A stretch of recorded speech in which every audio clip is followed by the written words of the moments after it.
Nasce um filho, morre uma mulher sem filhos.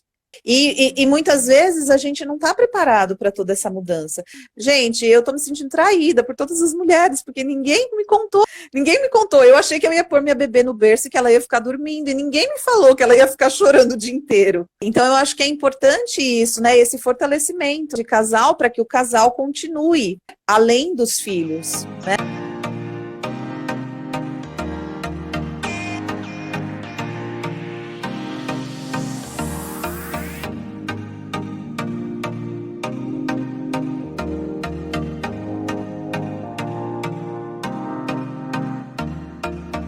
Eu sou Natália Aguilar, eu sou psicóloga, psicóloga perinatal e psicóloga especialista em luto também. Comecei com interesse nessa área a partir assim, né, da minha própria maternidade, dos desafios que eu fui vivenciando, né, quando eu me tornei mãe. E também pelas demandas, né? Porque eu acredito muito que as nossas demandas, elas acabam sendo muitas demandas dos nossos clientes também, né? Eu acho que a gente acaba puxando isso, né? Que eu acho que é um jeito também da gente cuidar da gente, né? Essa ideia de que a gente aprende, de que a gente já sabe ser mãe, eu entendo muito que, assim, é de um comportamento que veio sendo construído porque nós somos seres humanos e nós nos diferenciamos dos animais. Os animais têm instinto, né? Se você der um bebezinho para um animal, ele vai saber o que fazer. Né? Eles têm instinto, nós temos comportamento aprendido, e comportamento aprendido através da relação.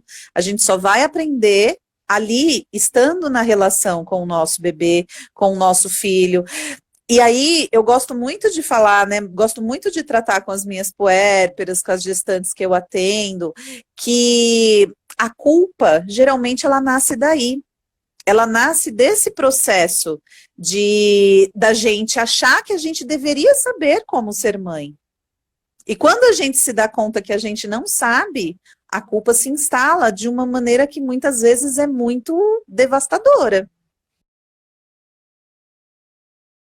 Cada um, né, vai ter o seu papel, né, a sua construção de parentalidade, e na hora que vem um bebê, na hora que a mulher engravida, ela, ela, ela vai ser, né, esse histórico, né, que vocês estavam dando aí, né, eu estudo bastante a teoria do apego, né, e a teoria do apego, ela vai falar exatamente disso, né, a teoria do apego, ela surgiu em detrimento dessas mortes que estavam havendo no período do pós-guerra, né? Porque essas crianças, elas estavam morrendo por falta de afeto, né? E a teoria do apego, ela entende que o afeto, ela é uma necessidade biológica, né, para o indivíduo. Ela não é, não, é mimimi, não. Afeto é biológico. E o afeto por parte da criança e a necessidade de cuidado, de cuidar por parte da mãe. Então, é uma estrada de mão dupla, né? A mulher, então, quando ela engravida, ela vai ser tomada, né, por essa necessidade de cuidar. Quando o bebê nasce, né, essa necessidade de cuidar que vai aparecer nela, naturalmente.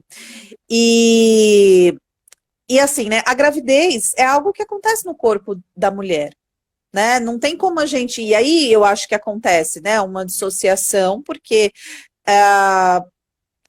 o homem, ele vai conseguir entender até determinado lugar, ele vai conseguir entender até aqui, depois daqui ele já não vai ter mais o nível de compreensão, porque é uma coisa muito subjetiva da mulher, né?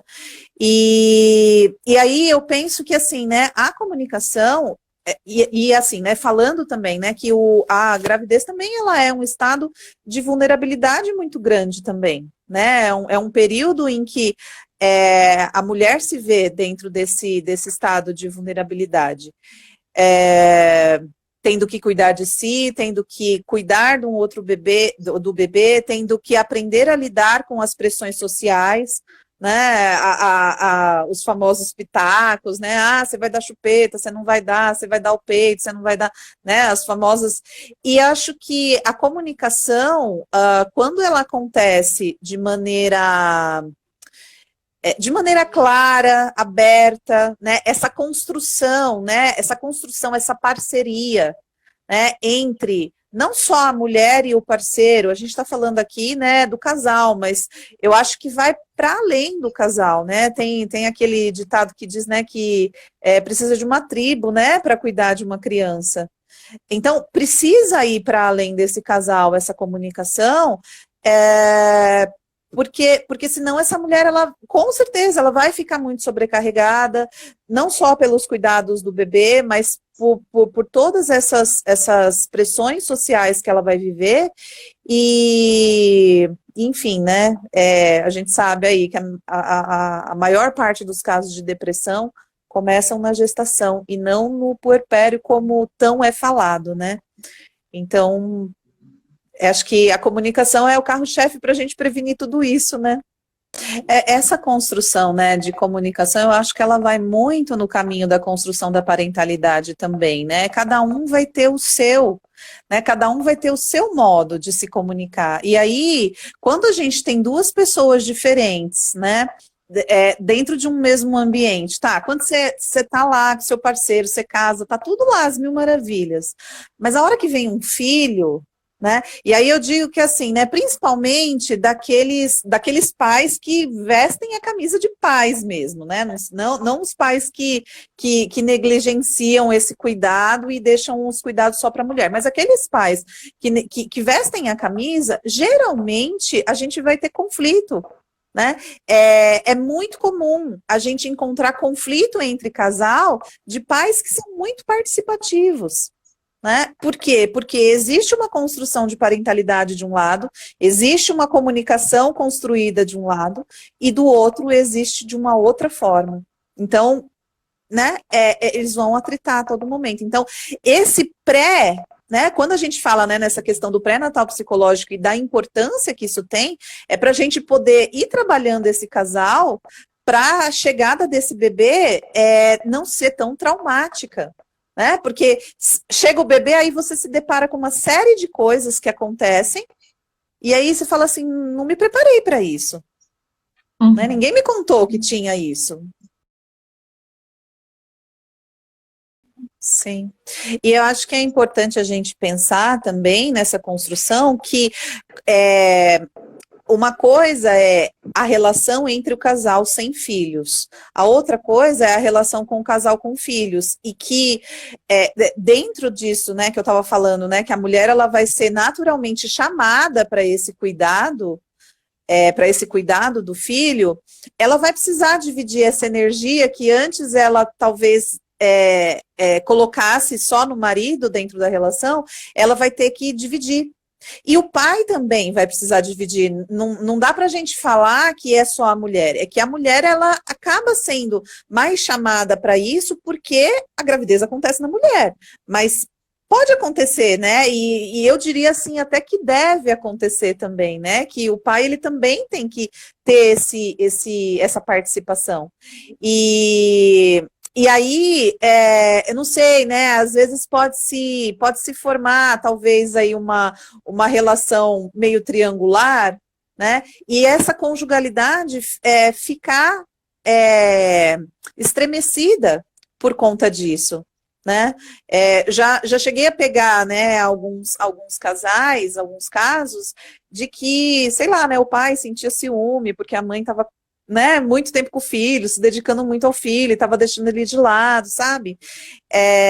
E aí compreender que é um período e que, de fato, né, a construção da vida vai ter uma dinâmica diferente, né, a partir da chegada de um filho. Então, acho que é importante também, né, a comunicação nesse sentido para que essa compreensão, né, de que isso vai acontecer. Né? Não tem como, né? Tem uma frase que eu li um dia desses, que é assim, nasce um filho, morre uma mulher sem filhos, né? É, Então, é um pouco dessa construção, porque a vida muda. Né? E muitas vezes a gente não está preparado para toda essa mudança. Eu tenho uma colega que ela falava assim, depois que ela teve filho, ela falava assim, gente, eu estou me sentindo traída por todas as mulheres, porque ninguém me contou que ia ser desse jeito. Ninguém me contou, eu achei que eu ia pôr minha bebê no berço e que ela ia ficar dormindo, e ninguém me falou que ela ia ficar chorando o dia inteiro, né? Então eu acho que é importante isso, né? Esse fortalecimento, né, de casal para que o casal continue, né? Além dos filhos. Está falando, né, dessa construção, né, da parentalidade, que a gente vai precisar aceitar aquilo que é diferente, acolher aquilo que é diferente daquilo que a gente está habituado, porque a gente vai se relacionar com uma pessoa que tem uma construção e processos de vida diferentes. Então a gente não tem como exigir que faça igual a gente, né? É um caminho que, assim, né, tem que abrir mão um pouquinho de cada lado, né, para poder fazer a coisa fluir de uma maneira saudável. Se existe essa construção, né, de que a mulher ela foi criada, né, para procriar, para cuidar dos filhos, para ficar em casa.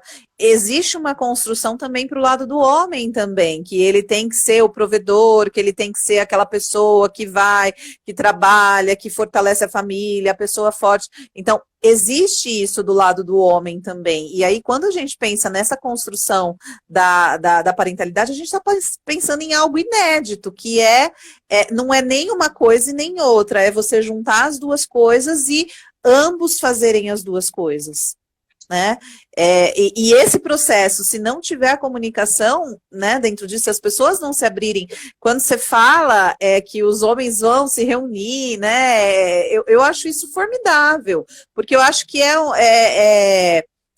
um espaço, né, que eu percebo assim, né, eles se identificam muito com pares, né? Então eles vão se identificar muito com outros homens. E tudo bem, se é dessa forma que funciona, tudo bem. Né? Mas é isso, né? Para essa construção, né, dessa parentalidade com esse novo ser que chega, é imprescindível que se junte tudo, né? Não que um fique só com o meu lado, eu fique só com o que eu aprendi, né? Porque senão isso vai impactar no bebê também. Isso não impacta só no casal, mas isso impacta na criação desse filho também. E acho que às vezes, assim, tem também, né, dentro dessa questão, né, do parcialmente engajado, muitas vezes o homem ele quer fazer, mas às vezes ele não sabe como, e aí ele vai recorrer a essa mulher para entender como ele deve fazer. E isso vai causar um esgotamento também mental muito grande nessa mulher, porque eu escuto muitos relatos assim, né? Eu queria, sei lá, olha, hoje eu quero chegar aqui na terapia e eu não quero falar nada, eu quero ficar 50 minutos em silêncio, porque eu não tenho isso na minha vida, né? Eu não tenho. Porque eu saio, é o filho me chamando toda hora, é o marido me chamando, ele quer participar, mas muitas vezes ele não sabe como, e isso traz um esgotamento mental muito grande também, e uma sobrecarga muito grande também. Ai, gente, muito obrigada. Para mim é sempre um prazer estar falando um pouquinho sobre esse tema, né? Esse tema que me chama tanto. Muito obrigada ao pessoal da Gestar também, né, por dar esse espaço, por abrir esse espaço, né, para gente poder se conhecer, para a gente poder interagir, porque às vezes o trabalho dentro do consultório ele acaba se tornando um pouco solitário, né? E eu acho que esses espaços eles são fundamentais, né, para a gente ter essas trocas e para a gente se alimentar, né, de toda essa teoria, de toda essa prática que a gente tanto gosta, né? Meu Instagram é Natália Aguilar, psicóloga. Muito obrigada, boa noite para todos aí.